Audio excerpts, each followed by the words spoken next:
What's going on? What's going on, man? This is my first time doing this, man. So let me know. Let me know if y'all even feel me. Y'all see what's going on or not.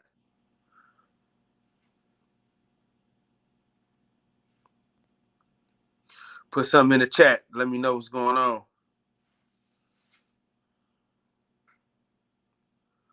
Put something in the chat. Let me know what's going on.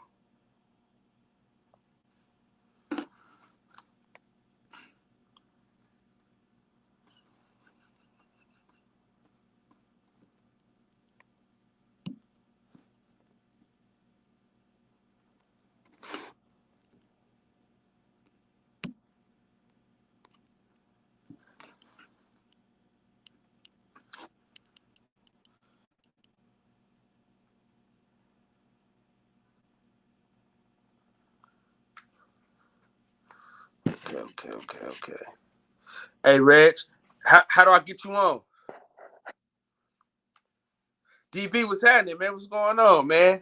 Trying to figure this shit out, man. Trying to figure out how to get down on this thing.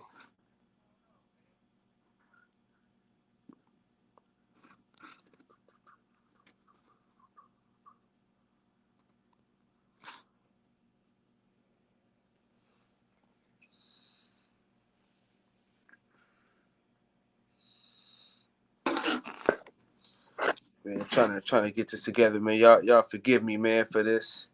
It's the first go round.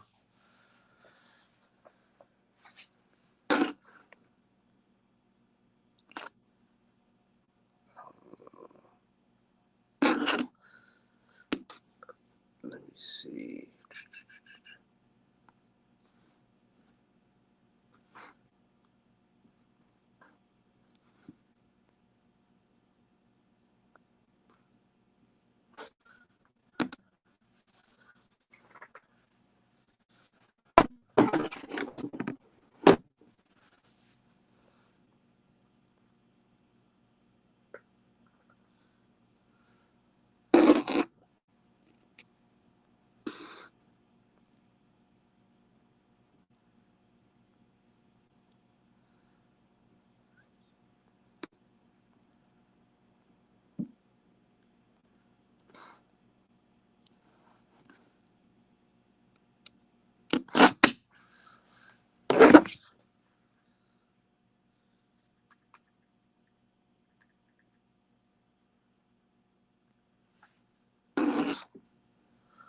What's up, fam? How you feel?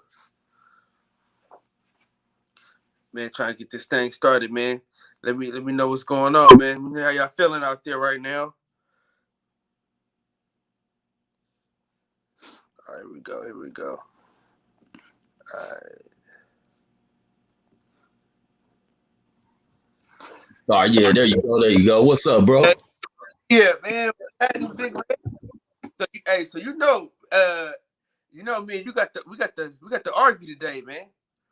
You know what I'm saying? Oh yes, indeed. You already know. So tell me your take, and then we'll go back and forth. DB, man, what's up with it? Yeah. Oh, what's the topic? We talking Adrian Bronner, man. You know what I'm saying? We'll talk Adrian Bronner real quick. Oh man, AB need to go ahead and rethink what he gonna do with his career, man. He needs, if it's about billions, that's the promotion company.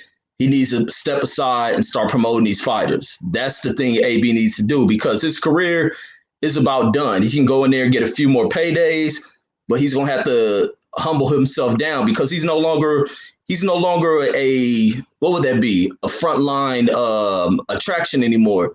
He's failed too many times, and I don't think any network is willing to mess with AB like that. That what he did Saturday. What's his name? Steven Espinosa gonna deal with them bosses up there. They gonna cuss him out for taking a chance with AB, showcasing him for a Saturday night, and the reviews. We got to see what the numbers look like. These networks are number-based networks, and to see what those numbers did, where you got concurrent numbers, see where it peaked and how far did it drop off. And if those numbers look bad, they're gonna have to second guess their chances they take with AB. And then following what AB says, that ain't good for an audience when they sit in front of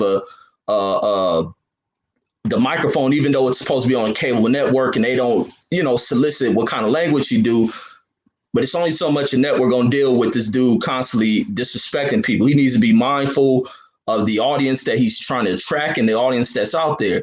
If he's looking to make paydays, ain't nobody willing to work with a fool like that. And especially you promise this, they go through a buildup of putting all this advertising and promotion behind you, and you underdeliver. You can't even sell AB to casual fans. They go in there and watch what they watched on Saturday, and they disgusted by it. And even for fans who have followed this dude, constantly giving AB chances, they're disgusted by it. He just ain't got it. And you think you're going to do this against the pro grades or anybody above Santiago, you're going to embarrass yourself. And it does nothing for these other fighters to fight AB. It does nothing for the pro grades to raise his profile up, because everybody going to look at it like you did that shit against AB. We know what kind of level fighter you are. You're supposed to do that. Go on to the next. And a fighter with a name, it does nothing to have AB under your belt anymore, based on AB hasn't taken the game of boxing serious. He hasn't taken himself serious enough. And AB, the fact that he doesn't stand to be criticized, he thinks he's a dude without fault. Anyone who tries to be honest and critical of what he does is a hater. And any person does that as an athlete, they fail themselves. Even as a person, you fail yourself. But that's my thoughts on it. Go ahead. Okay. Now, I got a question to ask you. Do you think if he goes vegan, do you think that helps his chances as far as like his body, him repairing his body, trying to like get his body to recover from all the drinking that he's done in the past? I mean, everybody here that goes vegan, they say everything positive about it, but how disciplined is AB going to do? AB got to change a lot of stuff within his lifestyle. It ain't so much of how he eats. The drinking and all that shit has to stop. The partying and shit has to stop. His dedication to the gym must start. It makes no sense for an athlete like this dude he's lucky he can bounce back to where he's bouncing back. But the fact that I don't think he's going to be able to make it down to 140 unless he really makes some dietary changes. But what changes you make to your body? How does your body accept you going down that far? Maybe your body can't give up the additional, what he made, 147, the additional 7 pounds to take off. How far are you pushing your body? What destruction are you bringing your body down to? Yeah, your body took you down 40 pounds and it just said, this is the cutoff right here. We can't go any further. And like people were saying, at the weigh-in, he looked drained at the damn weigh-in. He looked fatigued. He could barely hold the interviews. He looked a little bit irritated at the moment because he pushed himself too far down to the limit because he's covering too big of a margin to get down to where he's at. He has to, and just to look and listen to him talk about we popping bottles after this. Don't know if it's a joke or if it's serious, but even as a joke, you shouldn't play like that because some jokes turn into the reality of shit. We use jokes to kind of soften reality of shit. So he probably did go out there partying, drinking, hanging out with the homies. But the fact that he needs fights to keep himself in the gym just shows his heart isn't fully in it. When you look at these other folks, the Canelos, you always see Canelo in the gym, even with the Teofimo. As much as people talk down and don't like Teofimo, I ain't the biggest Teofimo fan, but I got to give a kid his respect. The kid is dedicated to the gym. The Devin Haney's, all these young kids, the one kid who separates from the Devin Haney's, the Ryan Garcias, the Teofimo is another Adrian Bronius affiliate, and that's Gervonta Davis. How much more is his body gonna take of him doing the same shit?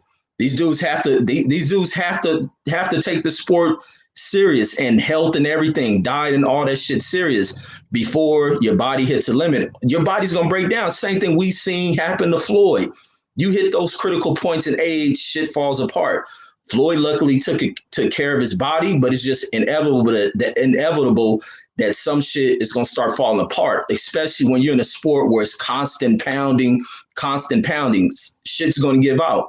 And these fools in their 20s, they think they can do this forever. We all done that shit when we in our 20s.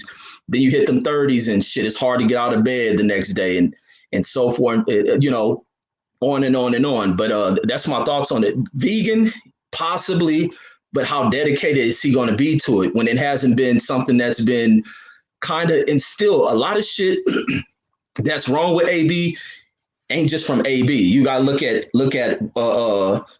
his parenting shit, his upbringing. His parents has failed him. His whole lifestyle has failed him. His environment has failed him. And that's the problem that AB runs into as an adult. You listen to the video when he was a little kid, the news reporter asked him, what does he see himself doing if he wasn't boxing? His little young ass say some robbing people and stealing cars and shit. So it shows you what kind of upbringing. So a lot of shit that we see play out with AB comes from his upbringing. This is a kind of what you have to place upon the lack of parenting that he comes from. Okay, so my take on AB is damn near the same, but he sound different. He acted a little different than normal.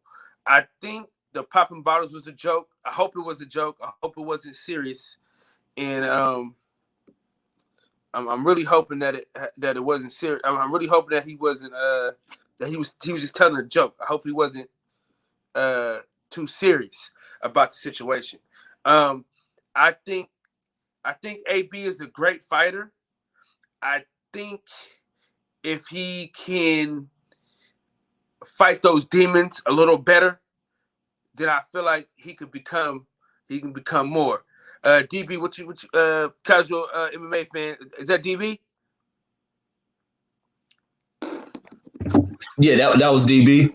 Where the nigga go? Okay. I probably seen it too late. But so what I mean, I just think he did more this time. You feel what I'm saying? But like I always say though, I'm a hope for boxing. Maybe that's my problem. Maybe I'm just so like optimistic. You know what I'm saying? Like you more of a realist than me, because I'm kind of like, I feel like he's gonna become what we thought he could be. I feel like if he goes vegan and he dedicates himself to the lifestyle, I think we can get a good AB.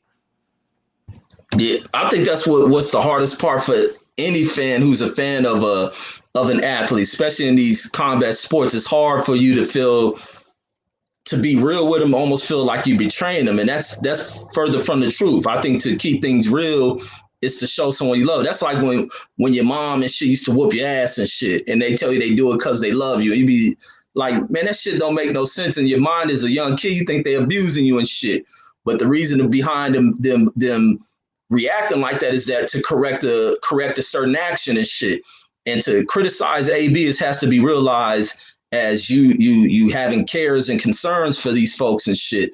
Especially as you get older, you begin to kind of become that type of person where you begin to have to speak of a person from critical analysis and shit based on experiences in life. You've seen people go down these roads. You've seen people fuck up, and you see what it does for them. But for fans in these sports, it's hard to where you feel like saying, oh, he fucking up, he ain't doing this. And it's almost like, oh, you ain't a fan of this person. And it's a common thing that's done amongst us. And not just even, I ain't talking about from black folks, I mean people in the sports period, because even people who represent athletes nationally, people who may be for a Mexican fan, it's hard for them to be critical of a fighter without them facing that they're betraying their countrymen and shit. This is just the aspects of people not being able to be real within these sports. When you demand better from your athlete, you don't just go off of the most basic shit as being accepted. Like we demand greatness.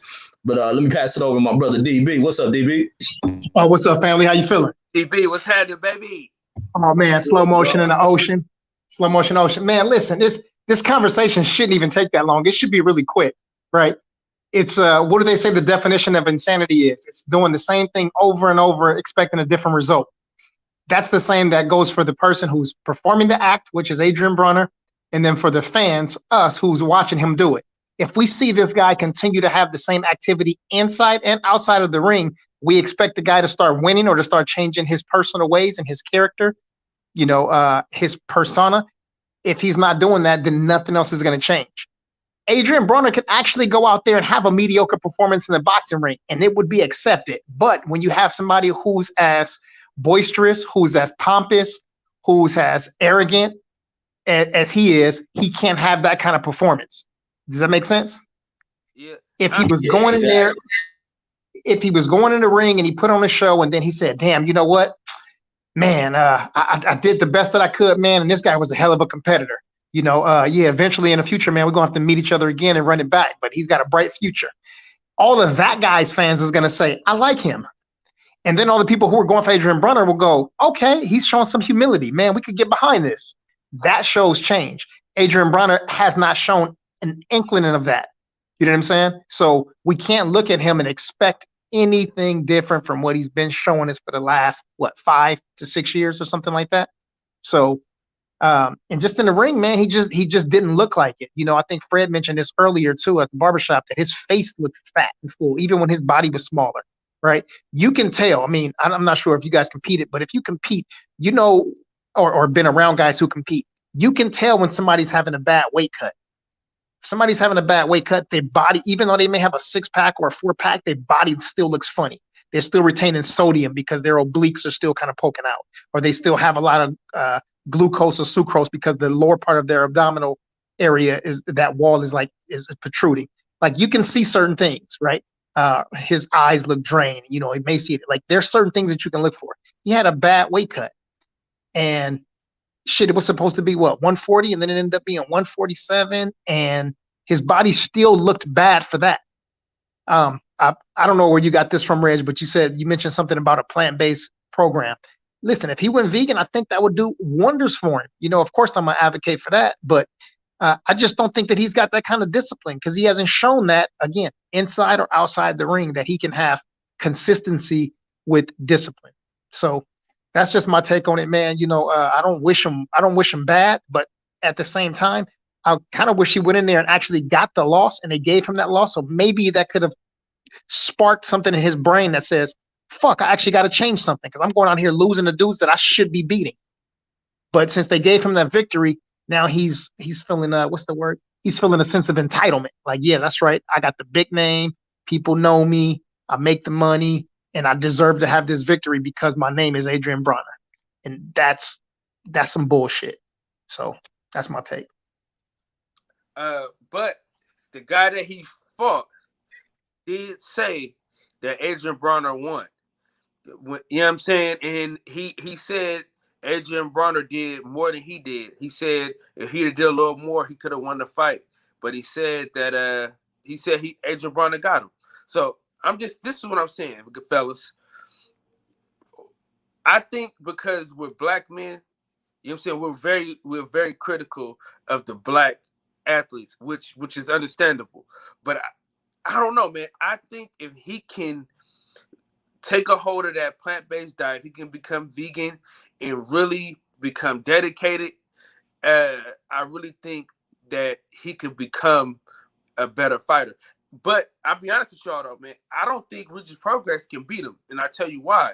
Regis Progress doesn't have enough defense. You know what I'm saying? And when he's shooting, when he's swinging wide. And that's what Adrian Broner really needs, is somebody to fight like that. That's how he got Sean. That's how he dropped Sean Porter, because Sean Porter was wild, and AB was able to get in there and hit him. Adrian Broner is great at picking his shots, and I think as long as he can help his body not fail him, then I think he can become. I think not become the old AB, but become a better AB. If that makes any sense, Reg. No, you know who exposed AB's flaws was Paulie Malignaggi some years ago. Is the fact that when you throwing punches at AB, he doesn't throw back. And then Maidana made it worse. He shells up even more. He doesn't throw punches. Regis is a come forward pressure fighter. He moves around.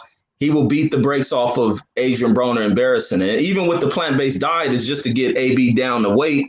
It doesn't mean him taking in this new diet is going to cause him to throw more punches. Weight is an issue. Fighting is an issue for AB. And going in here against somebody is hungry and is as active and willing to go into war is a Regis Prograis. It will be a Madonna embarrassment for him again. He just has issues, man, and these issues ain't being corrected, and they never are. How AB is 30-something years old? That shit ain't getting corrected. And he's on this downward slide in his career. It's never going to get fixed. it's never going to get fixed. And he has to start fixing shit within his life. And he has to start preparing himself beyond the sport of boxing. He can't rely on this shit, or else he's going to be one of these dudes who stay in the sport too long, end up burning away everything, and end up with effed up health. He should be getting himself together.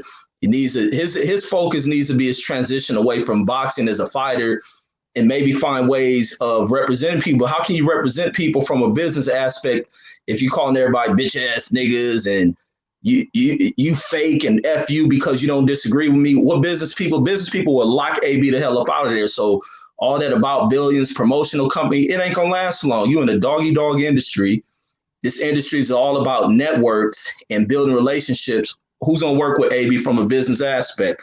And it's just not gonna work for him because he never was taught how to do this shit. And this is not because he's black. I don't care if he was white, whatever he was. This is not the way you function inside of a world of doing business and relationships, period. And that's just the way I see it. Like with me in life, I hate fake ass people, and I hate people who think acting gangster is the way that you conduct yourself. Like, no, that's not the way you conduct yourself. You conduct yourself as a true individual, and AB doesn't display that. But go ahead. Yeah, Reggie, I agree with your sentiments exactly. I was thinking the same thing before you said it. I was thinking about his post-boxing career. This is, I mean, he should have been doing it already, but this is the time. I mean, you see younger dudes like Devin Haney already start to make investments, right? And start to try to purchase companies and partner with people. And I don't see any of it. I mean, maybe it's there. Maybe I'm not seeing it. Maybe he's not talking about it, but he's such a loquacious, such a talkative person. I think that we would have known by now. But with that sort of with his personality, even if he's not boxing and he's just doing it from the promoter side, networks are not going to be willing to work or commingle with a dysfunctional character like that. You know, he's a live wire and they don't know what he's going to say and when he's going to say it. So they're not going to put no money behind him, and they're not going to give him any camera time. And as a promoter, that's exactly what you need. You need to have a mic in your hand so you have the power. He with the mic has the power, and they won't give Adrian Broner the microphone, so he won't have any power. So all of those guys, if they're not phenomenal boxers, and he's got, Rashid Warren, and he's got Bunny, and those dudes are solid. They're better than decent. They're good, but they're not breakthrough stars. If you don't have a breakthrough star, he won't succeed with that, So he's got to figure out something else, man. Going to the restaurant business or buy a strip club. He needs to do something though. But his boxing career, man, is dwindling fast. And to back up a little bit in terms of him fighting Rougarou, man, listen, this guy has been active. He's been fighting good competition, and he hasn't had problems making his weight of 140. So for Adrian Broner to go down there to compete with him, he's got to make weight at 140, fight against a guy who's been active and who's got a high knockout rate percentage. And it's not, Adrian Broner only has.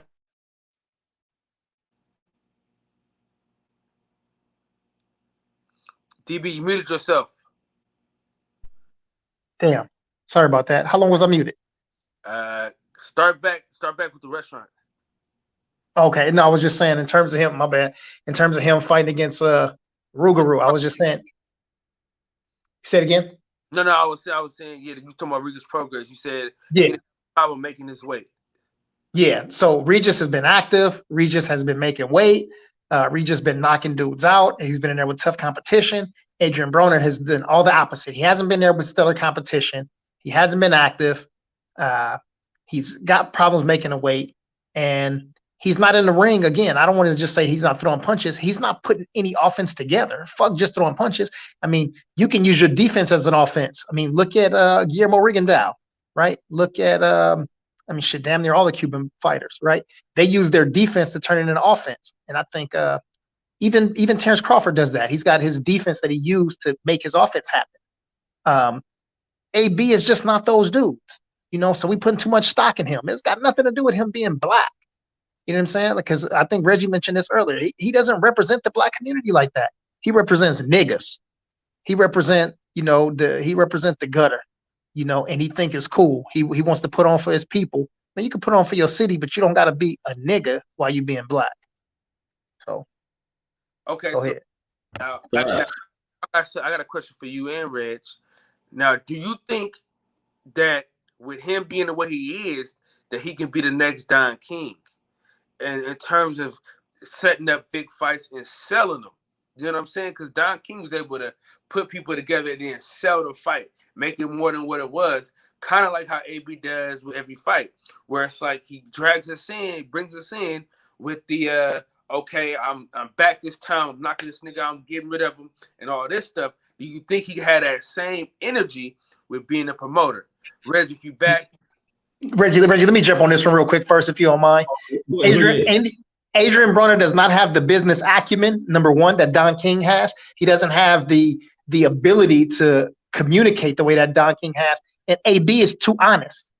Don King is the liar of all liars. To be a promoter, the ones that have been successful, they are liars. They'll lie to the fighter. They'll lie to the network. They'll lie to the management. They'll lie to everybody to make everybody come together so that this shit will happen.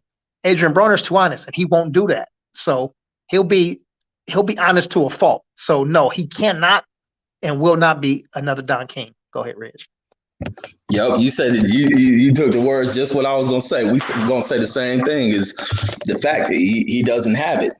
That whole business acumen, the understanding of the sports, the way in which money works. Because all he did is cry to Floyd, "Please teach me the game," and blah blah blah. And while he's crying about what Floyd didn't teach him, Floyd's been teaching this dude. It just shows AB ain't willing to learn anything. And therefore, he hasn't picked up on anything that Floyd has taught him without having to sit down and one-on-one teach him. He'd never pick up on anything. And even him as a fighter, of understanding how his money works, how the system goes about paying fighters, it shows he ain't pay attention to nothing. He ain't been nothing but a kid who took a check, cashed it, went to spend it, and partied on it. So no, he can't represent. Who can he represent as a promoter? What would he would sabotage a fighter's career by saying some of the wrong stuff, cussing out somebody, talking ill of somebody, having an emotional outburst because something didn't go his way, something he didn't got a fighter into the wrong kind of fight contract, and find out the fighter's getting paid less than what he thought. He'll ruin stuff for these fighters. Just like with Bunny, and if Bunny never sat up under AB's representation because he felt he owed a debt for AB giving him an opportunity of continuing on with his career, he would have went much further within his career of not being associated. Just any fighter that wouldn't, you can be friends with AB, but to be represented by him, hell no. You must disassociate yourself. The conflicts and rift he caused between Gervonta Davis and Floyd Mayweather. Gervonta's career has been stagnated by AB's influence on his career. So no, he couldn't be the next Don King. Don King was way smarter, more aware of what went on with every aspect of the sport of boxing. He's always been a hustler, a businessman. AB ain't none of that. He's just a kind of entertaining buffoon is all he is. It's just entertaining buffoonery. That's all it is from a hood aspect. But no, he couldn't come close to being a Don King. Hell no. Y'all saying like he has no chance in hell at being Don King. I don't think he's as dumb as y'all think he is. You know what I'm saying? I don't really think he's as dumb as most people think he is. And if anybody else wants to cook, just add on. I put the link in the chat. So if y'all want to get on and cook a little bit or just talk, chill, say what's up, whatever, feel free. Man, y'all being way too hard on AB, man. I think he has the business sense to do that. But also, you're right though. He is a little too honest, and that might not work. But him being honest may work in his favor as far as getting fighters. You feel what I'm saying? So it's a give and take for me, man. What you think, though, DB?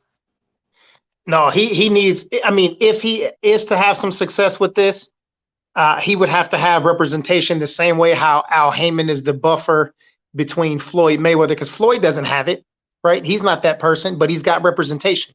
He's got Leonard Ellerbe. He's got, I can't think of the Italian dude. And he's got Al Heyman. So he's got people to do things for him. Adrian Broner also needs to do that. Why he's still got money in his pocket and got a chance to be able to pay these dudes, he needs somebody who understands the business how to manage the business to be able to do this stuff for him. There's a hold on. Let me go back to something. Give me 1 second. 1 second. Let me see. Unfairly prejudiced for or against someone or something. You know what that is? That's called a bias. That's what you are, Kyle. You're Adrian Broner biased. Listen, hey, DB, I'm not ashamed. I'm a biased. This is the thing about me. I'll let you know that I'm a biased nigga when it comes to Floyd Mayweather. As much as I sometimes dislike what he does, I'm biased. When it comes to Deontay Wilder, I'm biased. When it comes to AB, I'm biased. When it comes to Errol Spence Jr., I'm biased. When it comes to a lot of the fighters that I love and I enjoy, I'm biased. When it comes to Fred, I'm biased. When it comes to Reg, I'm biased. I mean, that's just me. If you my nigga and I'm riding with you, I'm gonna be biased. Sometimes to a fault. But at the end of the day, I'm riding. You know what I'm saying? So I'm a biased nigga. I ain't gonna lie to you. But and that's probably one of my problems. You know what I'm saying? Is I'm a little too biased every now and again. But you know what? Fuck it. Shit, you know? All right, hey, Cal, I want to say this. When you said AB ain't as dumb as we thought he was, I'll say AB is the equivalent of putting a microchip on top of a rock. It ain't plugged into no electric outlet or nothing. It's just a microchip on top of a rock.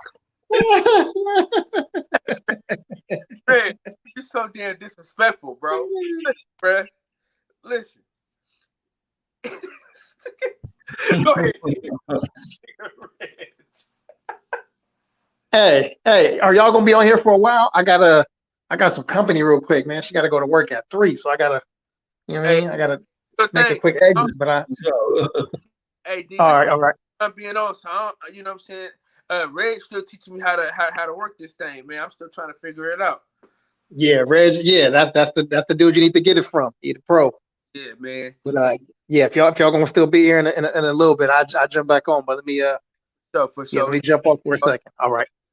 Right on. And then, hey, Cal, for your topics, if you go into like banner stuff, you can put your topics over there. So if you have certain subjects you want to pop up, you just type in your topic. When you go to save, it'll show in that little square box. If you want to hit a ticker, that's what it help put the writing going across your bottom. So whatever you want to put. Like some people put, like if they do Cash App, they'll put their Cash App that extreme along the bottom. You got certain subjects you want to come up with, you type in there. So if you got photos you want to play, you can take photos from, what I'll do is I'll take a photo if I find photos on the internet, clip them to my phone, crop them however I want, email them from the email site, save them into a file, and then go back into brand where you see the where you can add in photos. You just click on the photos, add them in there. The same way I make those videos that I play in the beginning with the knockouts, it now lets you add in videos and stuff.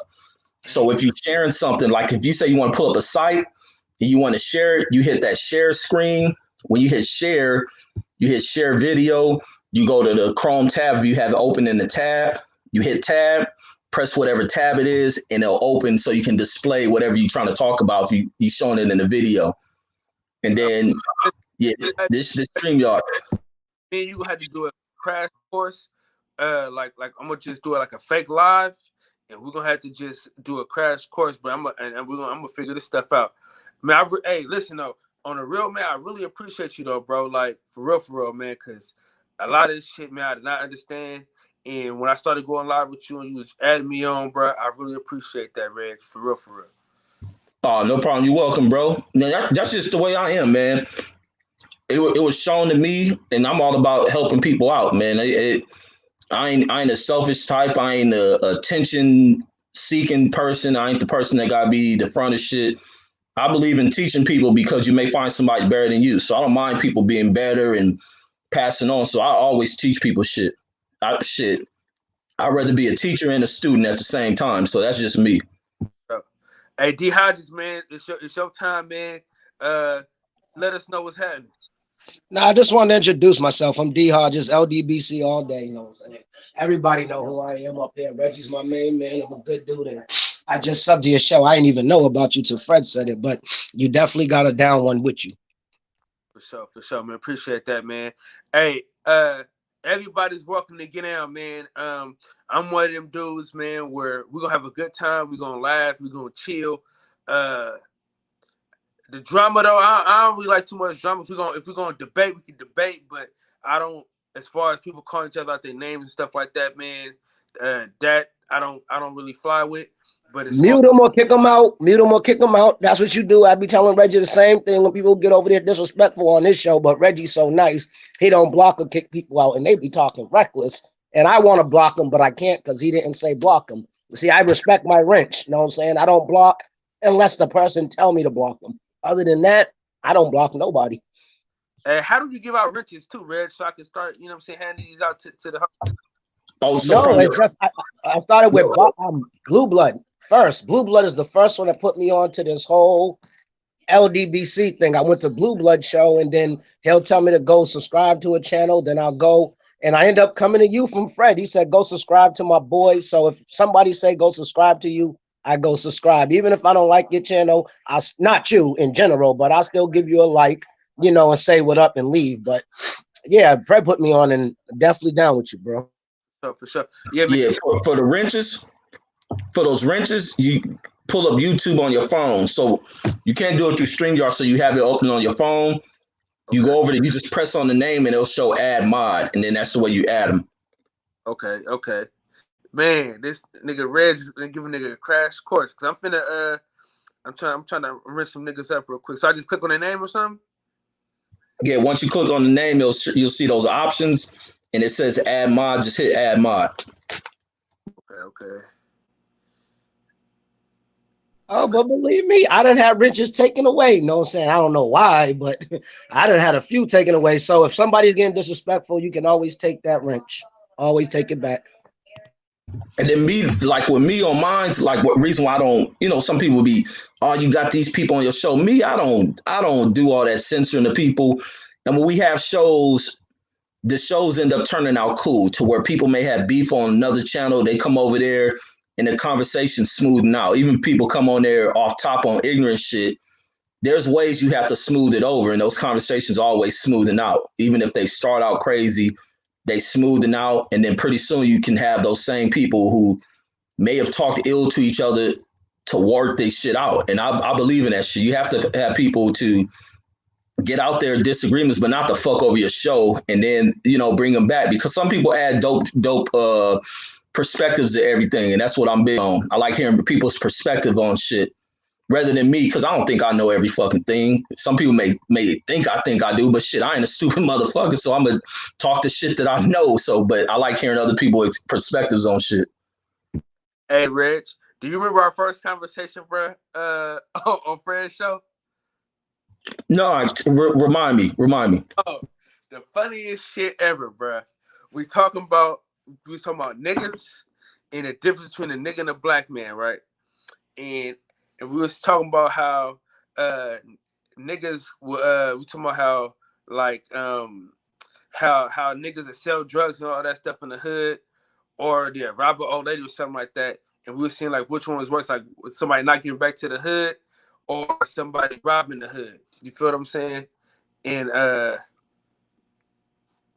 on, let me add him on real quick.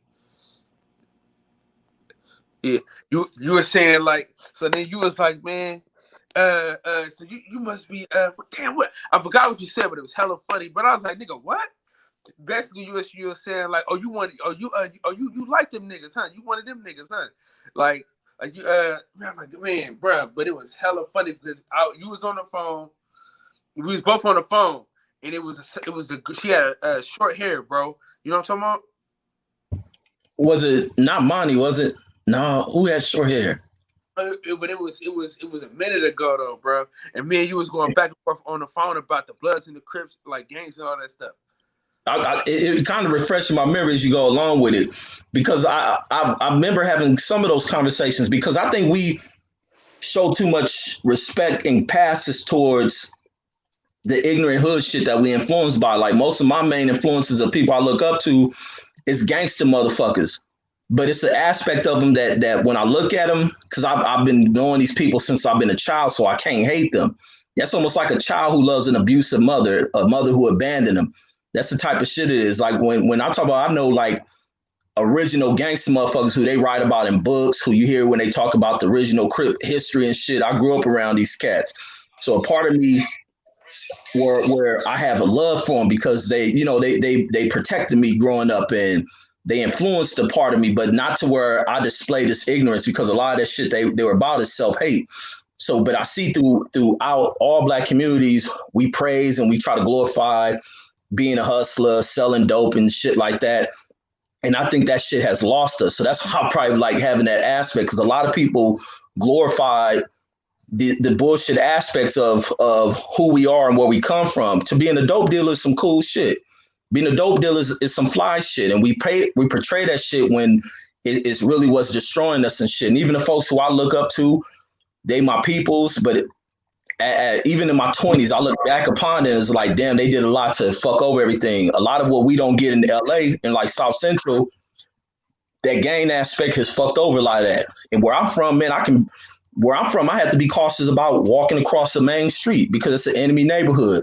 I got to be cautious of walking through my neighborhood because the enemy can come up over there. These are the aspects that has really fucked over our life in LA. Our whole aspects of how we maneuver through these cities, and not just LA. It's a lot of cities to where you can't go into certain sections of towns. We all been implemented with that bullshit, and that's probably what that convo was about for me, coming at it from that perspective. For sure. D-Walk, man, tell us what's happening. Yeah, man, what's up? How y'all fellas doing? Can you actually hear me? Yes, sir. Yeah. Thank you for letting me come on your platform there, Kyle, man. Now, you brothers always cooking on something good, man. I was going to start with the AB thing, but y'all kind of drifted off into that. One of the things I learned about when they say is niggas always want to complain, but they never want to explain. Hey, Say again? You want to talk about AB and then move on to this? Or if you want to talk about this and then move on to AB, the floor is yours, my brother. Yeah.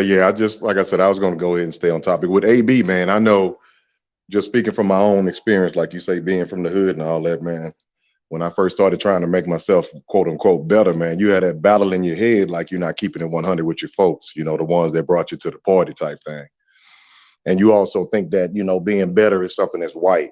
That's what I started learning as I got older. We associate intelligence with a race, man. We always assume, as like you say, this is hood and I got to do this and I got to do that, but it's always in a negative connotation. So anytime you do something positive, niggas say he a lame, he a motherfucking square and shit like that. And all you trying to do is like keep a job now.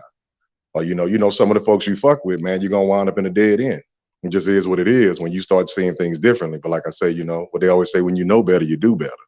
And that's what we're saying. Both of those kind of apply with Adrian. Like I said, I feel like, man, that comment he made at the end of the fight is like he was still kind of letting everybody know, I'm AB, baby. We don't want to drink and, pop bottles and fuck my, all that type of stuff after just doing what he was doing. So I see Reggie put a little video up about it, and I kind of was like, yeah, damn, that is a little something, But I'm thinking that more or less he was just doing it to still save face with the, like I say, with the street folks, like y'all said earlier, because, you got blacks and niggas like this. I have to explain that to white folks at times. The difference and all that. Like a lot of us don't get along with motherfuckers that's in the street because they'll tear you out the frame. I'm not gonna ever act like I was never in the streets. I'm not gonna act like I ain't never sold nothing, because that's one of the things that's in the back of my mind a lot of times is like all the times I had to get it, like you say, but I think about a lot of homes I ruined, and it was always people that looked like me that I was selling to. You mess with the white folks here and there, you do whatever, but the killer part about that, a lot of times you don't trust the white folks because you think they the laws. So you stay to just selling to your own folks. Every day, man, get the fuck from over here, old crackhead ass nigga. You talking to old men who probably was the shit back in the day. I met, like you say, some old boxers that wind up on dope. A lot of cats who used to be all that, now they in the streets and they trying to tell you the game while they hitting that crack pipe. It's like, this here, youngster, you're gonna have to change, man. You ain't gonna want to wind up like me, but you don't think that's gonna happen to you. And I think that's what it is with AB. You keep getting the pass. Like you get close to, but you don't quite get there as far as punishment. And some people, they don't learn. They can't learn from history. They got to learn from experience. And I hate that because I used to be like that. When the old heads was trying to give me the game, I'm like, man, I'm different. You know what I'm saying? That's how you did your thing. You just didn't know no better, yada, yada, yada. But in reality, they were trying to tell you the game don't change, only the players do, man. Like this world gonna keep spinning. It don't make no difference if you was here, not here, nothing. The biggest thing is like, what are you really doing? And what are you planning on seeing when you older? I worked at the nursing home for a little while as a youngster. Learned a lot in that, boy. Start seeing people at the end of their life. People who was millionaires. Now their kids don't come around, you know what I'm saying? Nobody fools with them. And you kind of find out they wasn't always the nicest person. All they did was try to make money. And they told me stuff like that. Take time out with your family. Don't let other people tell you what you should and shouldn't be. You know what I'm saying? I always try to put your best foot forward. You hearing all that. You're like, all right, school, I feel you, man. Let me go ahead and give you this, man, and do what I got to do. And until you bump your goddamn head, you don't even remember what they told you. And then when you bump your head, you're looking like, hold on, man. I kind of remember this situation, man. Somebody said, and that's when stuff start making sense to you.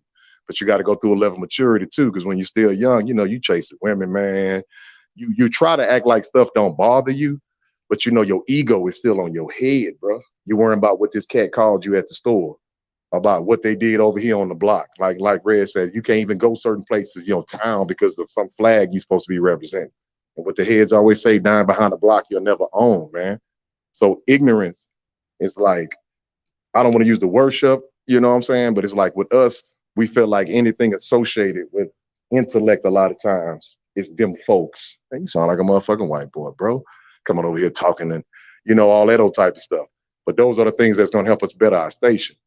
But a lot of times you got to get past the sickness because they know most of us messed up in the head. You've been disenfranchised. You ain't got no education. You always been in one spot. You never leave the city.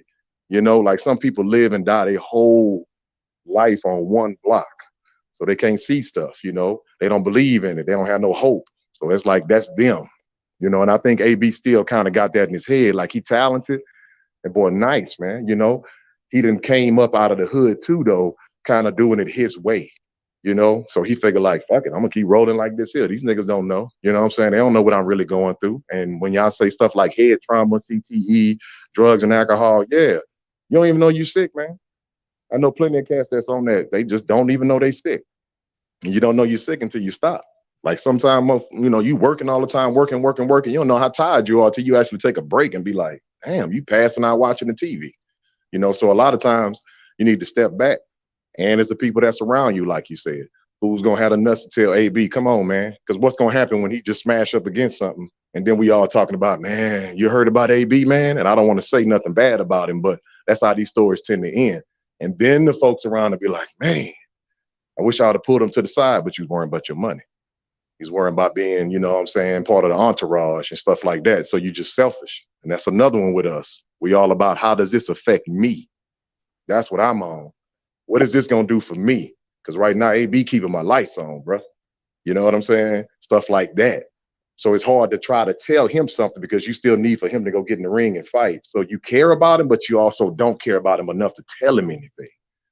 That's the big thing. Like you said, everybody's a yes man around you. The ones who really love you probably going to wind up being in an argument with you. Like, well, look here, I'm not finna watch you kill yourself, B.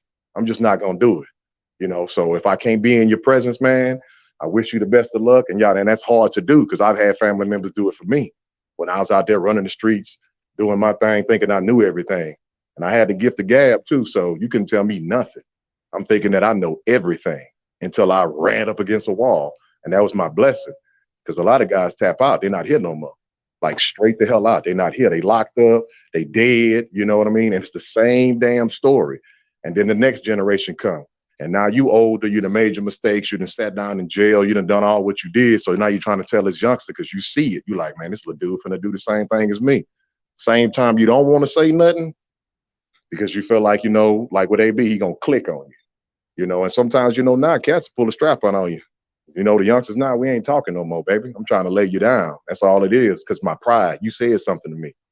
So you got enough pride to try to stand up for it, but you don't have enough pride sometimes just to be disciplined. I was talking about the vegan thing. I'm like, dude, you don't need to add nothing else to him because the biggest thing he need to do is just sit down somewhere and just reflect, bro.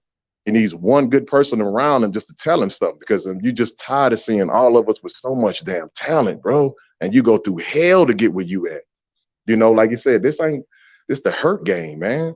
Like this is legitimately the hurt game. It don't take but one time, AB, for somebody to clip you the wrong way, man. And that's a wrap. Now we're gonna have you on t-shirts and talking about what you could have, should have, would have been. And I think everybody just kind of used to that. And I apologize, man. Reggie will tell you I kind of go on these tirades, man. I didn't mean to get all long-winded, but I told him I had kind of like my soul been kind of searching out something like this, just to be rapping with the brothers. You know, I need to be a little more interactive. Say again. As long as you spitting facts, you fine with me. You know what I'm saying? What you were saying right there is going to help the future generations to know better. You feel what I'm saying? And I agree with you 100%. Because a lot of times, man, we think that everything is about us and everything right now. Because I work at a hospital, so I see what you're saying as far as healing people at the end of their lives.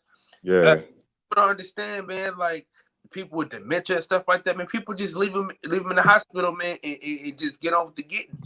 And you can continue to cook too. So I'm gonna let you get right back to it, brother. Yeah, because with him, man, you know, that's one of the ones that just, when I saw him, man, I was excited. I had my wife in there hollering at the screen too. You know, she's been kind of picking up on a lot of the stuff, you know, and to be honest, in the beginning, she wasn't really feeling Adrian back in the Gap. You know, she was like, man, there go another one acting like this and acting like that. And I said, baby, a lot of time that's pain, though. We try to hide behind it, act like it's all good, you know, be hard in front of everybody, but nobody don't know if AB go in the room and cry at the end of everything, bro. I know it sounds soft or whatever, but we can all sit up here and say what the hell we want, man. It's been a many times you done sat off somewhere, man, and it finally got to you. And I know he under the bright lights, people seeing him, everything he do is on file, you know.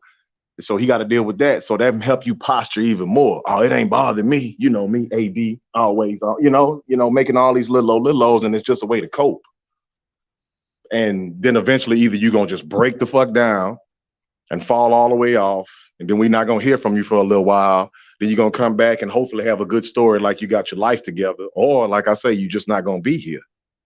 And I'm just starting to see a turn, like as far as us caring about each other, as far as just trying to, like I said earlier, just better in our station, talking to each other. Because the biggest thing that was going on is that the oppressor just got your mind, bro. The greatest motherfucking tool for an oppressor is the mind of the oppressed, man. If I can make you believe something, I ain't gotta do nothing after that. Nothing. I can put you in a cage and eventually leave the gate open, and you're not gonna break that damn threshold, bro. Because your mind is conditioned. And that's what a lot of us are. I'm not gonna get on here and be like, yeah, brother, and all that, but it's the truth, because like I said, I'm telling you what I experienced, not what I believe. Like I really experienced it. And I was always pulled to the side from like starting around the age of 11. You're talented, you speak well, you do this, you do that. And I'm like, yeah, whatever, you know. I don't want to sound like no white man. You keep hearing it through your life all the way up until I got later in my life. Like now I'm 46 years old. And I'm, you know, you be like, man, I wish I would have done this, man. I wish I would have done that, man. And you remember the lessons that they were giving you, but it was just at that time, it's like he said, my computer, it just couldn't compute it because it was so far from what I had come from. Like we scraped, we fought, you know what I'm saying? Superiority was through strength. You know, it wasn't always through intellect. It was always kind of who could stand out the most too. So you normally had to be the loudest. And then I realized the loudest one in the room is normally a coward. Yeah, but I didn't know that at first. I figured like you barking, cats ain't gonna come over there. But no, man, killers don't make noise. You know, and that's another thing. And a lot of the brothers who was trying to give me the game back in the day, like I said, they didn't have to do that. It took some compassion in their heart to say something. Because you know, you see your people every day, bro, and you be like, man, I wanted to tell that little youngster something when he was in there tripping with the lady at the store. But you never know how stuff can go down. And then they be like, who the hell are you? I'm hungry, bro. You gonna feed me? You know, stuff like that starts coming out. And, you know, you got to respect that, you know? Like I said, until I actually am able to sit down, like I say, with AB, or somebody sits down with him, like I said, everything is going to be speculation. But just from like my own little track and just seeing how stuff is, for him to keep repeating it, that's what I keep thinking. Like, man, I think he's just battling in his head, man. Like, damn, bro, if I do change, what people going to think? Even though it's going to make him better, make him comfortable. You know what I'm saying? He'd be able to spread his wealth even better, you know, be able to tell his story. But like you just said, it's about us. It's about me. And that's not how it normally is, because like I said, when the lights go off and you sitting alone, it is what it is, bro. Ain't nobody there. So like I said, I'm finna keep going into it. But Adrian was one of those things because I saw him lose like when he fought Maidana, man. That was the one. Y'all keep bringing it up. And like you say, I knew a man with an ego like that, I said, he not going to be the same, bro. Just because his ego, because, that's one of the things that helped him get in there and be dancing and knocking cats around and doing what he do. He fed off his ego. But now everybody saw it. Everybody saw me lay the hell down all through the ropes. And for a little while, I can go off the scene and come back, but you know what you're thinking. Everybody who's ever been embarrassed in a group of people has always thought, I wonder if they still thinking about that when you come back around. I wonder how many cats really laughing at me about that fight. It's just eating you up. And even if nobody's saying nothing, that's just replaying in your head. And I know that's replaying in his head when they say he want to let his hands go. He'll get a hit and you can see it in his eyes. It's like he worried. And that's the thing is he don't want to repeat that. Like, so I'm not going to dominate your platform, man, because I really was enjoying it. I'm going to go ahead and be quiet and duck back off for a second. But that's what I was meaning earlier. He's still in the life. And he felt like doing anything outside the life. Nigga, you a lame. Nigga, you're a sellout, nigga. What the fuck is you talking about? Them white folks wasn't there with your ass when you was in the gym back in the Gap. Now you over here trying to, you're walking different, talking different, your clothes look different. But like Jay-Z say, why the fuck would I go through all this to be the same, man? And on that note, I'm going to just quit so I don't start no. No, for sure. But what you said something though, right? AB, he said something that was very, very telling. When he said, man, Al and Steven Espinoza, man, I need to fight, man. I need to stay in the gym. I need to train, man. I need y'all to give me these fights, man, to keep me busy, man, because trouble just seems to follow me. And that's when I'm saying that's when I seen the change in him. Like he was crying out for help. That was a cry for help that I've never seen him do or say or even act that way. So that's probably why I'm like giving him the benefit of the doubt. Reg, can you speak to that part of the interview? Not really him saying fuck whatever the nigga name is. I don't like the nigga either. But what do you say about that aspect of the interview when he cried out for help in that aspect? What do you say about that, Reg? He needs to sit down and listen to those who are willing to listen. Not so much listening to him. AB can't be the one that leads the conversation when he's crying out.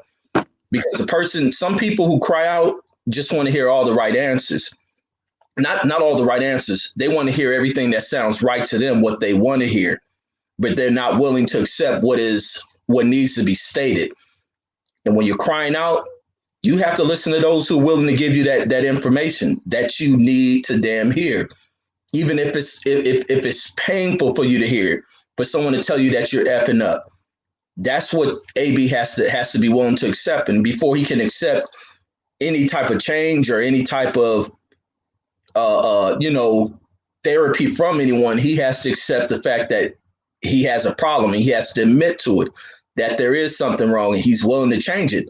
Other than that, you still gonna keep going down the same road. And even like the brother Damon Walker was killing on a lot of great points. It's the fact that a lot of us find it hard to change ourselves. It's almost like when I was looking at what they did a documentary about the dude out the Temptations, the David Ruffin, who everybody looks at being the cool lead cat. And a lot of people was spoken about when I watched this documentary was taken from the truth with a lot of people is that they come from such traumatic backgrounds to where nothing has ever worked out for them. The minute that they find to where things are going right, their success come along within their life, and they never experience. A lot of people fear success, and they do anything to sabotage that level of success. And that's what was one of the things stated about David Ruffin, is that when anything went well, he found ways to break it, to bring chaos around it, which normalize a lot of things that occurred throughout his life. And this is the issue when it comes to children growing up in certain type environments, being conditioned under certain type of events, behaviors, just being allowed to being accepted. And you see a lot of that through their family videos. Certain behaviors are being allowed to be normalized amongst kids. Even where we come from, we used to see shootings and killings, and you see kids over at these crime scenes, you become desensitized to human life, to where it's nothing for you to take a life. This is the type of shit that we go through, and a lot of adults do not think on this level. A lot of adults we grow up around aren't mature enough, aren't developed fully enough, and they're raising kids, and these kids become ill to where they become adults.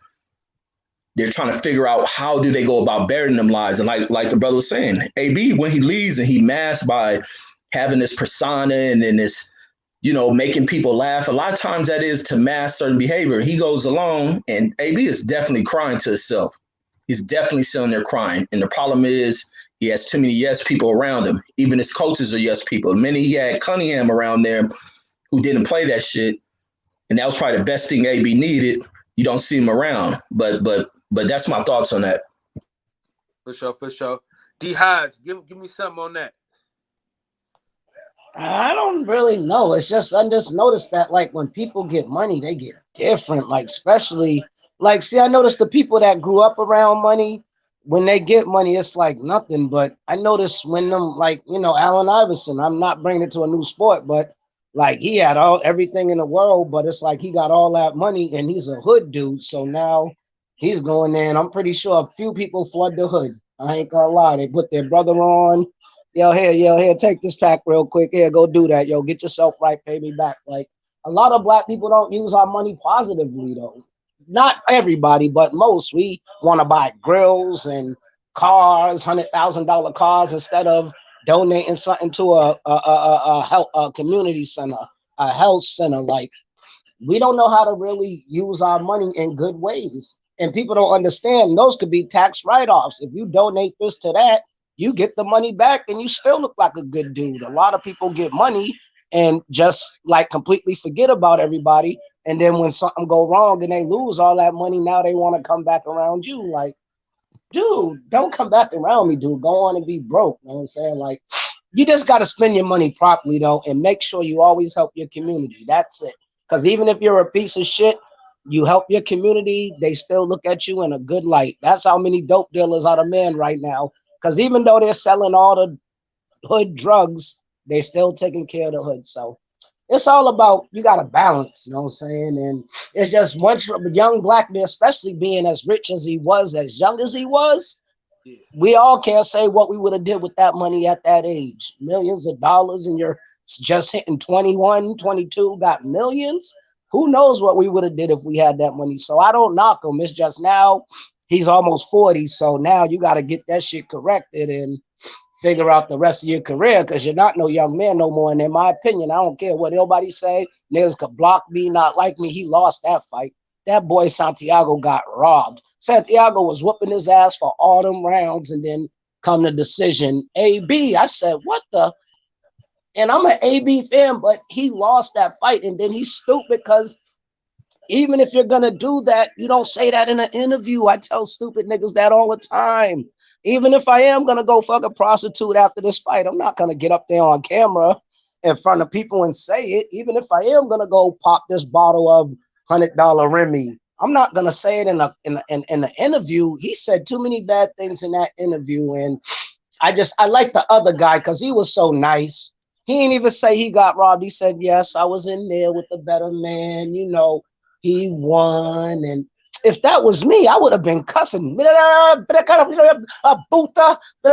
I would have been rashing because he got robbed. In my opinion, I think AB lost that fight, but he act like he didn't. H Money, my man, 100 grand pots and pans. Hey, shout out to my boy H Money for actually helping me get on StreamYard. Last night, he walked me through it, how Reggie Owens is walking me through the logistics of it today. H Money helped me out last night. I appreciate you, brother. We talking about AB. We talking about the hood and the effects of the hood. So we're talking about POE, product of environment. What are your thoughts on growing up in the hood and with having the money, getting the money, and most of the time we fuck it off or fuck it over, whatever. Give me your take on it. What you think, and tell me what's happening. Yo, first of all, I want to say special shout out to the boxing section, man. Everybody hit the like button, subscribe to the channel. Reggie Owens, my big brother. Salute to Reggie Owens all day, every day. For sure, man. D Hodges, you already know it, man. And Damon, my brother Damon, hey, look, man, I just want to say I got a great fighter, man, by the name of Charles Lolo Harris, man. And he's only 17 years old. And I promise you right now, Lolo will beat up on Adrian Broner. We can set up a sparring session or whatever, you know what I'm saying, whatever we can do it. AB, he talking a lot of shit, but I know one thing, he's ducking Lolo, and we can make it happen, bro. And Lolo only 16, god damn it. And hey, Reggie Owens, hopefully when you get the time, we could book an interview with you and Lolo and his father. When you can let me know your schedule because I know you're busy with the family. You know what I'm saying? Yeah, we can do it one of 7:30 times. Okay, yeah, man. I want you to get everybody involved. Curtis Anderson, blood boxing. I think Lolo is the future. There we go, right there. You feel me? That's the poster right there. I got a new graphic designer for Lolo, a professional, man. So, man, Lolo, he looked like a star. I believe in him, and we gonna make him the next great champion. You know what I'm saying? I'm telling you guys, bro. The next Terrence Crawford. I'm telling you, he got power, man. The next Terrence Crawford, y'all better watch out, man. You know what I'm saying? But I want to say, man, Adrian Broner, like I said, man, he's washed up, bro. I'm sick of this dude, man. How many chances we gonna give him? This guy makes excuse after excuse. I think he's just an entertainer. He really wasn't that good, but it shows you, man, how Al Heyman, he knows how to build black fighters, man. You got to give credit because when you look at the product of Adrian Broner, for a fighter that really wasn't that good to make him a 4-division world champion, I mean, he had good moments. His fight against Antonio DeMarco, I think that was his best performance. And he was at lightweight. He was undefeated, so I think he moved up in weight too much, to be honest. He jumped up 2 weight classes to fight Marcos Maidana, and that was the end of him. It was bad matchmaking at a young age, 23 years old, to put him up against a monster like Maidana. He wasn't ready. He wasn't prepared. He was out there on tours with Lil Wayne and T.I., and nobody talked to the kid. It's like, where is the mentors for the young black fighters now? We need more mentors in the game. That's what it is, man. That's what I think, bro. I got you. 100% feel you on that one. Yeah. Lolo nice too. I watched a couple of his fights in Mexico when he clipped that boy that first round, boy, and another little cat he was banging on. Yeah, I do. You right about that, K-Folk. That boy is nice. For sure. Thank you, my brother. Appreciate it, brother. Sure. He's serious for sure. So now let's switch gears, but let's get off of AB and let's get on Tank. Cause I mean it's damn near the same situation. Because Tank with his weight, the weight issue and stuff like that.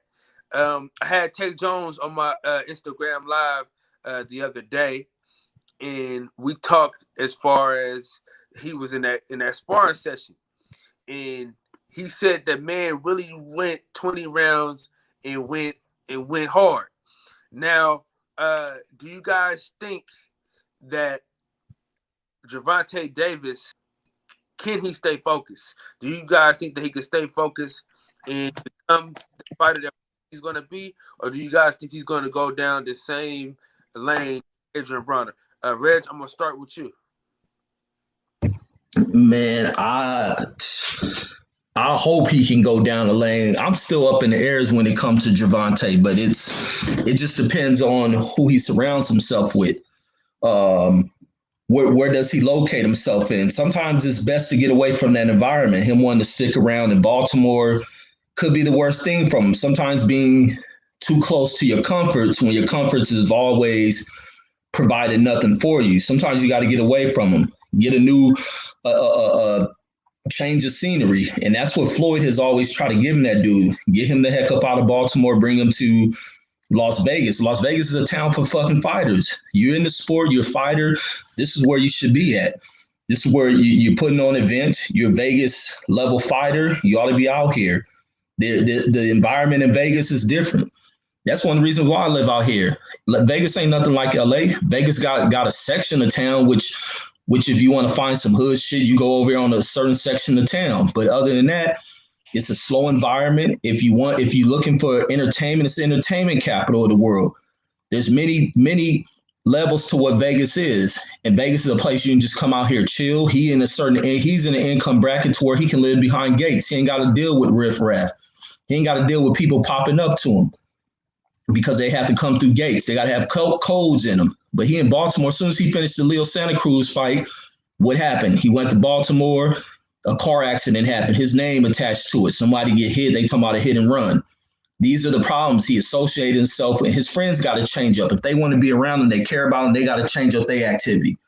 And it goes right back to where everybody wants to be a hood person, want to be seen, committing shit, acting wild, wanting recognition for being, playing Russian roulette with being, 1 foot from a charge and shit. So if he can't change that, then I don't know. He'll be another wasted talent. His story almost reminds you of what occurred with Mike Tyson, and that's the sad thing with what Gervonta Davis' career can turn into when it's so much potential behind it.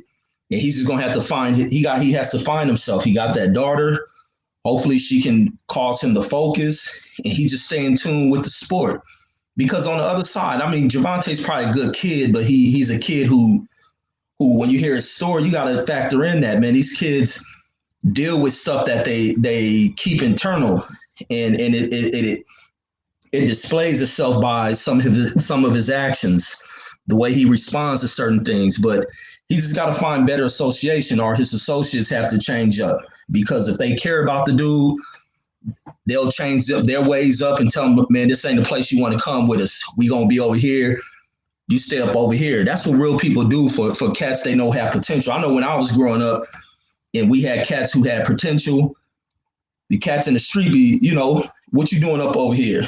No, this one right here ain't doing none of that. You up over here. You get up, you get up out of here. That's what real OG cats do for cats. So he needs real solid OGs around him, and I don't think he has it. But that's my thoughts on that. Okay. We're gonna go with D Hodges.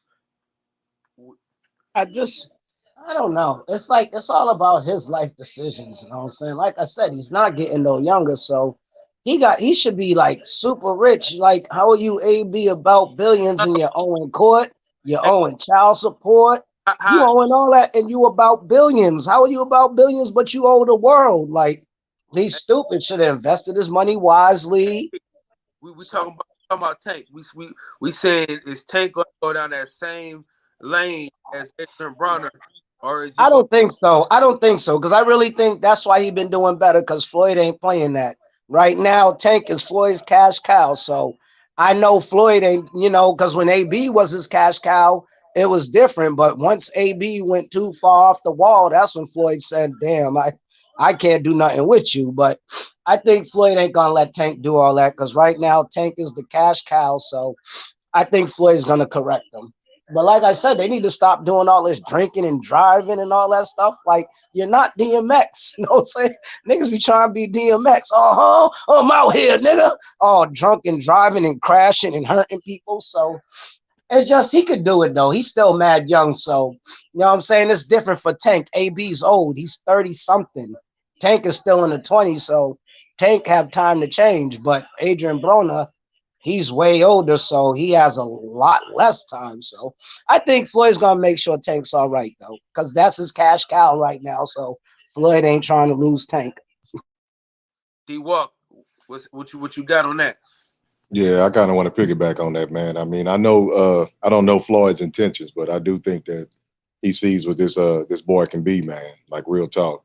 And like I said, he's still young, so I do have hope for that, man. And I think a couple of times, and like, the weight problem, like you said, the incident like that, I think it kind of shook him up a little bit, like I said. But and also to say what Reggie said, we have fear of success, man. I know sometimes them boys go through that. Like you say, sitting in there with the marble floors, And not too long ago, he was sitting there worrying about paying the light bill. So I know that's an adjustment for him. And once again, like, who you around, man. Just who you around. Everything is about that. You're going to have at least one person that, you might not, you love him, but you might not like him because he ain't going to never lie to you. And if everybody got at least one of them around him, you know what I'm saying? I think that he'll be good. I don't really know enough about, Tank's circle, but cats got to also realize it ain't fair, man, but we got that double standard. Fury can get on TV and talk about hookers and hoes and all that, but they expect that from the black man. Because look how they demonized the cats soon as this fight came up. Champside and a few other cats did some stuff about how they pointing out this. We actually out MTK over here, but you're going to talk about AB's money problems. Like, for real. But that's one of the things where you got to be intelligent, because I can give that to Floyd. Floyd was able to play both sides, and he was still kind of able to do his thing, but he wasn't finna mess his money up.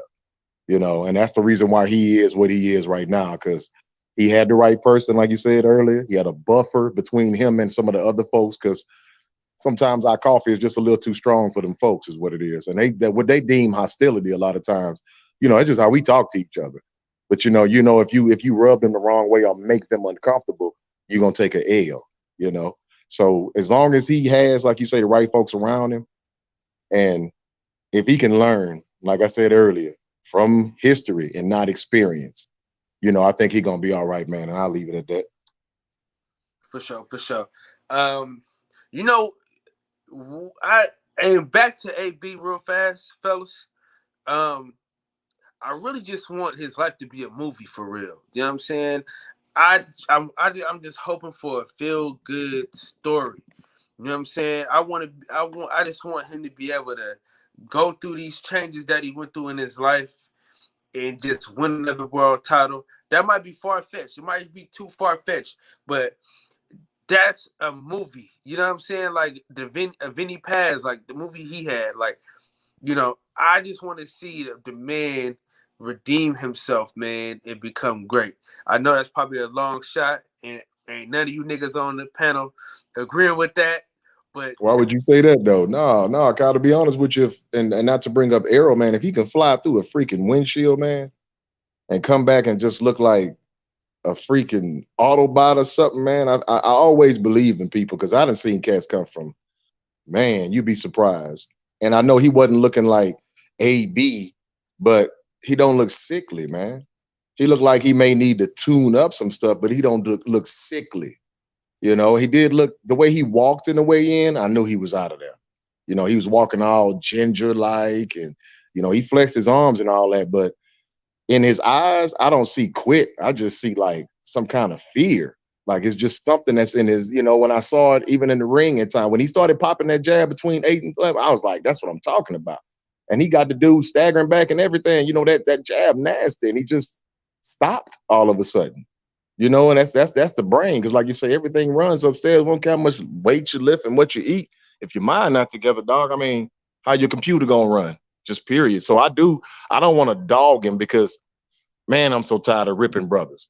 I don't want to come on here and sound all Mr. Positive, like I need a friend or nothing, but it's just, that's why I said this boxing community is what just made me feel like I want to even step out and talk to you cats, like just straight out, because I saw the love. Of course, we're going to tell the truth about each other, you know what I'm saying, which I hope we always do. But with AB, man, I still don't think he's that old. Like, some people thinking he just washed, like when Deontay got a loss. Oh, it's over now. Like I said before, that's kind of flattering. You put me on such a high pedestal. The moment I do something regular, I'm done. Like, what? Damn, okay. You know what I'm saying? I like I said, so I don't want to be an AB basher, because it's easy to do that. That's why I said earlier, niggas love to complain, but nobody don't want to explain.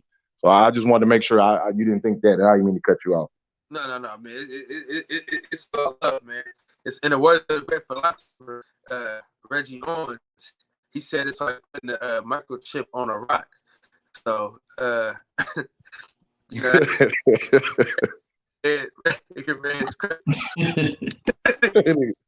Reg with them old similes.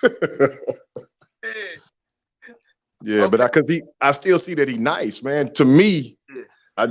I still saw that little snap. It's just, once you see him like at that Lamborghini level, You're not finna accept no little Chevy. You know, that's what it is. It's just, and you're right. I wish that he would have done more in that fight because, like you said, the guy was 14-0.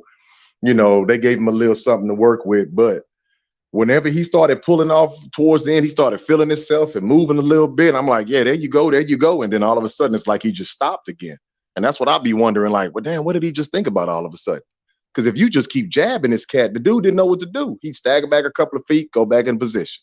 AB hit him again, pow, you know, and he just back up again. So I saw flashes, like we say, just flashes. And like I said, he ain't never been super offensive, but that defense, making him miss, making him be frustrated, catching him here and there, you know, but it's just, like I said, it's a brain thing, bro. It's just something in this man's mind that just won't let him, you know, do that. And maybe it is, like we said earlier, it's a fear of success. You know, I really don't know. But I'm not going to say it's over yet, you know, because, I mean, look, man, look, Bernard Hopkins, man, everybody be forgetting about that. I know he's the exception, but it shows that if you are truly disciplined and you really, really want to do what you want to do, bro, ain't nobody can really stop you from doing that, man. That doesn't mean you're not going to run into things. Sometimes you'll be like, you want to, you know, is it worth it? Can I do it? But I really feel like if somebody was to put that boy off on the island somewhere and just on some life or death training, man, he come back and be a monster. That's just my belief, though, and I'm gonna be quiet on that one. Okay, so now we're gonna switch gears a little bit, and let's talk about the fight that you guys want to see the most. Minus Wilder and Fury. What's the fight you guys want to see the most? Kick it off, Reg. Damn, man, there's so many damn fights, man. Castano versus Charlo, undisputed. That's mine. Okay. No, I want Crawford versus Earl because I gotta see. I have to see what these two look like in the ring together. Of knowing you predict of what they are. You know both of these fighters are special, but you want to see what special does against special and who comes out victorious. And even how the loser comes out and losing a fight. How close is it? How do you match these styles up? What they bring out of each other. I have to see that fight. I think they're like a throwback type fight that you always want to see. And it'll be unfortunate if that one never happens. That's one of the fights that will be an unfortunate thing that never happened. Like people want Charlo versus Canelo, but it doesn't hit as bad as if Earl and Crawford never got in the ring. That's the fight I think I want to see right there. We still want AJ versus Wilder. Forget a Fury. I want to see AJ and Wilder. Like, you know, that might be it. Facts. For sure. D-Walk, what you got on that? Man, Devin Haney with any damn body, man. Like, man. Like, Devin, I would really like them to go ahead and take old Glass Joe Ryan out right quick. I know everybody's on Ryan and this and that on certain things, man, but that boy seemed like he glass to me. Like, I'm not talking down on him, like, to be honest, because I'm objective. I just really watch what your skill set is, man. And I was already kind of feeling like he was going to get, you know, like I say before, clipped sooner or later. And when that boy did him that, he sat him down. Yeah, it's hard to get back up and everything like that. But I was like, yeah, he ain't got nothing for Devin, man. And at first I wasn't, you know, I was kind of listening to the narrative on Devin. Oh, no power, man. He ain't fought nobody. So I just went in and started doing my own research. I'm like, yeah, I got shit fucked up. This boy here. That's what it is. That, like he said, he the boogeyman, bro. I would really like to see him. I mean, because that's his mandatory. Or just go ahead and T.O. and them stop playing, because I done got more interested in the lighter guys, to be honest with you, just because of that. Like, I just want to see him just kind of run through his little low what he's supposed to. Because, you know, knock out your mandatory, then, you know, take T.O. to where he need to go to. You know what I'm saying? Tank and all them could come later. But to be honest with you, the two fights I want to see, and I'm going to be greedy right now, I just really want to see him go ahead and take Mr. Garcia and sit him down, let him go ahead and start modeling. And if not, let him go ahead and get on your boy, T.O. Because, come on, man. You don't want to be like all the belts. You don't want all the belts. That's the first thing. And then this dude here, you fought him to be his mandatory, then walk over to the crowd and start chatting with him like y'all finna go get coffee or something.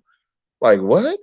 You know, stuff like that. So I don't want Devin to get burned, because like I said, I know older boxers and I'm starting to kind of see what they doing with him. You know, I'm still kind of, I don't want you to think I'm biased or nothing like that, but it's just like it's so obvious what's going on with this dude. And he tries to stay classy. You know, he tries to not be too foul mouth with it or whatever. But I'm finna get that shirt whenever he get it. They say everything, but let's fight. Man, I love that. And I'm gonna go off on that one. Hey, D-Walk, on this platform, on this program, Strictly Bias is welcome. All right, for sure. We all got bias, man. I don't give a damn whether you black, white, we all got biases. You know what I'm saying? We're always partial to our own, man. So you can't be, nah, nigga. I'm gonna be biased as long as I want to. The fight that I want to see for real, man, it's a quiet fight. But it's a fight that I want to see bad. And the only reason why I want to see, I know who's gonna win the fight, but I want to see him get that chance to have a fight like that. I want to see Jaron Ennis versus Jamal James. Oh, that's the fight I want to see. I know that's a good one. Yeah, I know Boots is gonna get rid of him, but I still want to see that fight happen. Boots versus Ortiz is the best one, and the winner get a championship title. Oh, say that one more time, D. I said Boots versus Virgil Ortiz, because whoever win between them, they are ready for a title, so that they can go challenge one or other the champions, whoever wins.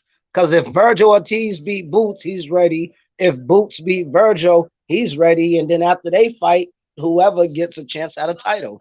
Whatever belt's free, go fight Ugas. He still got the only other title. The winner, go fight Ugas and get that belt. You can fight Bud, get that belt. And it'll be a money fight. You're not getting Arrow. I'm sorry. You're not getting Arrow, but you can get Bud or Ugas if you get that, get that win. So I would love to see Boots versus Ortiz. That'll shut up who's the best prospect at 147. I know they're not prospects, but in boxing eyes, they're still prospects because they haven't really proven themselves. So whoever win between Boots and Virgil Ortiz, they're going to run shit. Sorry, excuse my language. No, that's all good. I think Virgil Ortiz got to get past Maurice Hooker before we can say that. Because Hooker might beat him. Yeah. Well, what about that boy Cobra, man? I don't hear a lot of cats be talking about the youngster. I actually got a chance to, I only see past fights and a couple of clips in there, but I did see his last fight he had.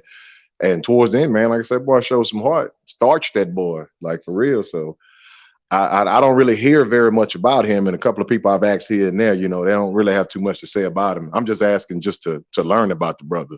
That was my next thing. Because I was gonna put him against somebody, and I was gonna ask y'all how y'all felt about the fight. Him versus Tank. How do y'all see that fight playing out, and would y'all want to see that fight? Ooh. Tank by stoppage. Man, No. Rich. I don't even know. Okay, kick it off, D. Yeah. Oh, go ahead. Oh, no, I ain't gonna cut off the brother, but Tank, man, that boy there, man.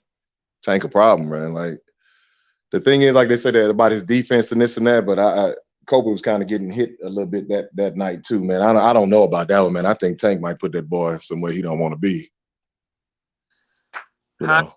And I like Chris Colbert, but he gets hit too much, man. Any fighter that y'all say put against Tank, if he's a person that uses face for defense, Tank's gonna get rid of him. Like and he don't really got too much power. You gotta have enough power to keep Tank off you. If you don't got no power, Tank will eat that 1-2 punch and punch the shit out you and knock you out. So I don't know. I got Tank. I love Colbert too, but in that fight, I got Tank because I don't think Colbert got enough to keep Tank away. Tank really is a tank. He walks through punches to land a punch. So if Colbert can't keep Tank away, Tank's going to sleep him. Okay. Who's the one person? Yeah, no, I agree with y'all. If Colbert can't keep Tank up off of him, it's a curtain call. Tank is mean, man. And Colbert's starting to become mean, but I don't know if he possesses enough power to get Tank up off of him. If you can't keep Tank up off of him, he coming to destroy you. Yeah, Tank made me a believer, man, with Santa Cruz, man. With because Leo is one I kind of like, you know, when I look at the boxing here and there. But man, the way he just was slowly walking that man down, and then like he did him right there, he put him under the whiskey sign and all that. I was like, God damn, you know, excuse my French, man. I'm trying not to use, but man, that boy, that's when, because I've seen him before, but it's just that uppercut, man, and then nothing, like nothing. No, yeah, just wave it off. So he made me a believer that night. For real, he made me a believer, because that was brutal, man. That's one of the most brutal knockouts I've seen in a while, man. Just I repeated that. I looked at the highlights a few times and just kept seeing how his head snapped. I was like, boy, that boy Tank, for his size and everything, yeah, that boy there is lethal. Well, right now, Bachel is the worst knockout I've seen. That shit was horrible. Man. Yeah, he walked into that one too. That's he can't listen. You would have thought that he was Nate Robinson the way he ran into them punches, man. I'm like, bro, put your hands up. He started realizing he was outclassed.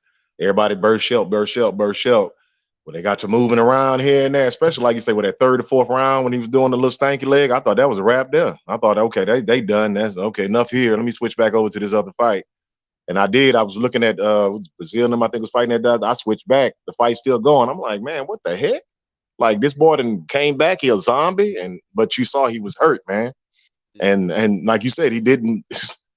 That dude was slow, man. I don't want to keep saying what everybody else was saying, but man, I thought something was wrong with the TV.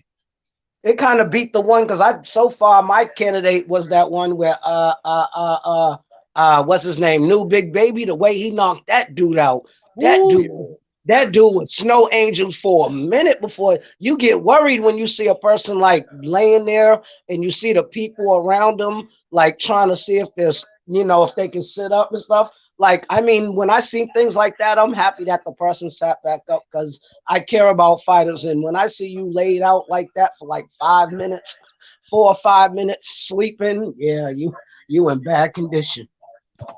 Okay, so is there anybody at 130 y'all think can beat Tank? Nope.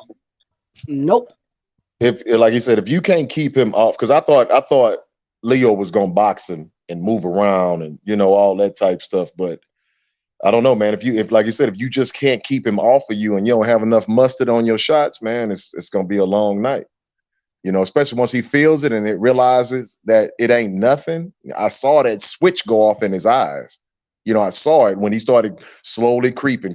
He's like, oh, Leo looking good, man, this and that and that. When he's got him towards that corner, and I guess your boy tried to throw that little hook uppercut, that was a wrap. I saw it in his eye. He's like, yeah, you ain't got nothing for me. Let me go ahead and end this night quickly.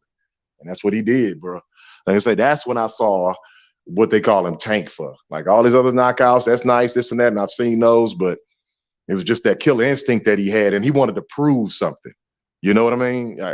You know, he just the way he looked and how he was stalking him and everything, he wanted to prove something and show these boys like, yeah, whatever, boxing or not, I'm finna put this boy to sleep, and that's what he did. I want to see if Gary Russell gonna move up to That's 130. what I'm saying. Gary Russell and Tank. Oh yeah. Listen, man. I'm a Gary Russell fan. I'm just waiting on him to stop talking and start living. You know what I'm saying? Stop talking about it and be about it. I'm to the point now where he does a lot of talking, but nothing is coming to fruition. You know what I'm saying? I want to see if he's going to dance. You know what I'm saying? He's at the party, but is the nigga going to dance? That's my thing. Is he gonna dance? Is he gonna hit the Junebug challenge, or is he gonna stand on the wall and look at the girls? You know what I'm saying? What is he gonna do? That's my problem. He need a fight. When was his last fight? I ain't heard of a Gary Russell fight in like a year or two. He hasn't fought in a minute, man. Like, you're killing your career. People don't understand that when you go 2-3 years without a fight, that's long in boxing. Like, you can get mad fights in 2 to 3 years. You can get 3 fights a year. So you can get up to 9 fights in 3 years if you want to, know what I'm saying? But he's just doing nothing, and it's disappointing us because we want to see him fight.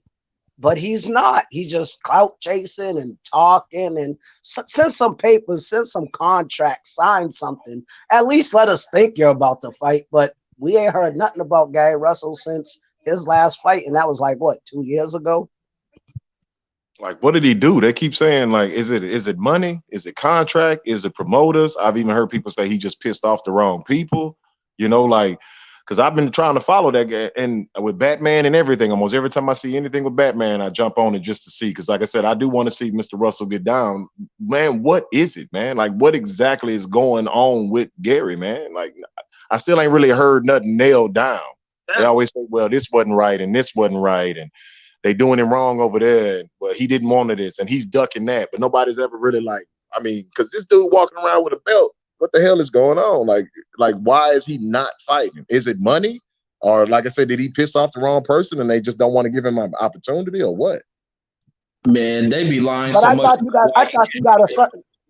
you got a certain time where you got to defend your title. Like they give you a time limit, and I notice he's getting close to that time limit, or he gonna have to drop the belt like Pacquiao. You can't go. They take belts away when you go years without fighting. Gary got to find at least just a fight, just to keep him going. It don't even got to be a champion. Just fight a good #1 contender at 126, beat him up, and then you'll be back in the light again. But if he don't do nothing, he's gonna have to give that belt up. You got 2 years to keep a belt, like Manny Pacquiao. Pacquiao had to give his belt up after 2 years. You got 2 years. You got 2 years to keep a title, and then they take it from you. So Gary Russell at least got to fight a somebody. Not even a somebody, just anybody. Now he fought his mandatory in 2020. He fought 2020. He was supposed to fight twice in 2020, but then the pandemic. Yeah. So he fought in 20. So who do you guys think right now? Give me 3 prospects that you love and 3 prospects that you hate. I'm gonna kick it off. 3 prospects that I love right now. I'm gonna go Ryan Ennis, Jared Anderson, and let me see. Damn, I'm trying to think. Jared Anderson, Boots. Damn. Who am I? Oh, and I like Berlanga. Who you got, Rich? I got Virgil Ortiz, Boots, Jared Anderson, because he busy as shit. The ones I don't like. No, let's go around first, and then we'll get back to ones we don't like. All right, go ahead. Yeah, I do like Big Baby. See, I kind of be on the heavyweights because I'm a big dude. I didn't want to be like y'all, but man, I like Big Baby though. I remember when they was talking, about the youngster and everything. I started checking him out. A few people saying he wasn't with nothing, but I was telling them, I said that boy got something with it, man. I do like little Boots, but I really like the little cat. That's why when what's the H Money came on, I've been checking out little Lolo, man. Like I just want, because he always coming on streaming about him on the barbershop, so I started checking him out. That's why I told him earlier. It's funny he brought him up, because that boy is nice, man. And I've been looking at some little youngsters that Blue Ed brought in too, the Mason brothers, man. I've been watching a few of their little fights and stuff like that, and just about all them boys got something with them. That little southpaw, I forgot what his name is, Emil. But yeah, he's a little young up and coming. I watched them in the little amateurs and everything. I've been kind of following them a little bit. They not necessarily on that level yet, but yeah, just watching, because all of them boys got something with them. And if you want different styles, you can just look at different fights. But overall, with everybody, is Big Baby. I like Big Baby. That was the one that I've really been checking out. He the one that really brought me over to be looking at stuff. And when he did that to school the other night, I was like, yep, I told them boys. Because what's that youngster across seas that lost? Dubois, whatever, the one that lost to the Jazz. Yeah, they kept bringing him up, talking about all that when they was talking about Big Baby. I was like, nah, I think in a little while he'd be able to take that boy head off, but he wound up losing anyway. So. That's about it.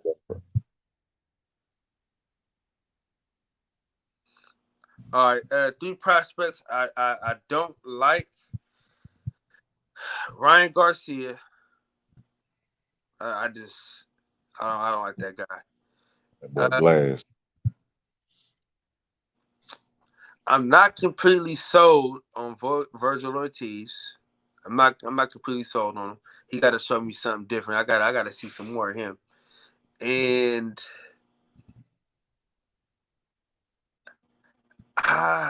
man, I want to go.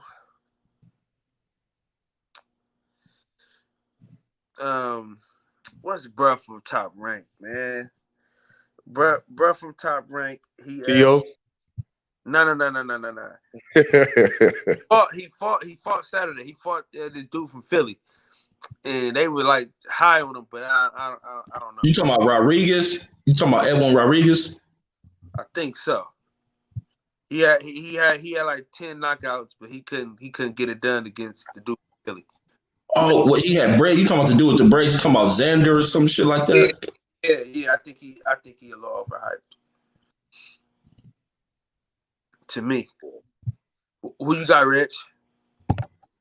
I can't stand that fool Rolly. Or is Rolly still a prospect? I can't count that belt as him being a champ. Got Yeah, belt time. Nah. He He a champ. I like him too. Yeah, hell yeah. Yeah, Rolly, hell yeah. Yeah. Hell yeah. That's kind of really it. It ain't too many of these prospects I don't like. I don't dislike Ryan Garcia. I mean, he a clout chaser, but I don't dislike him like Rolly. I think that's about it, man. Rolly about the only one. Who you got, D Walk? Yeah, I'm gonna keep sounding like I'm taking answers, but it's and like I say, not to not like him, but like I said, I just think Ryan is glass and Rolly. That boy weird, man. He's weird, man. Like and I'm just wondering. I know he got this little power in his hands and everything, but man, it's nothing else there. Like the first time I saw him, I actually saw him fight. I'm not even being funny, man. I thought something was wrong with the dude, and then he wound up winning that fight. I was like, man, that dude. I'm trying to think the cat. Y'all know who I'm talking about? Who he had fought? They robbed him, man. They robbed that dude. Oh, he holy. Richard Coleman. Yeah, then when I saw that, I was like, all right, yeah. And then what Reggie had a video up. I guess he's working on his defense. That boy looked like he was having a seizure. I was like, man, how did this boy? Yeah. How did he make it? Because I mean, coordination wise and everything. I mean, he is really wild, man.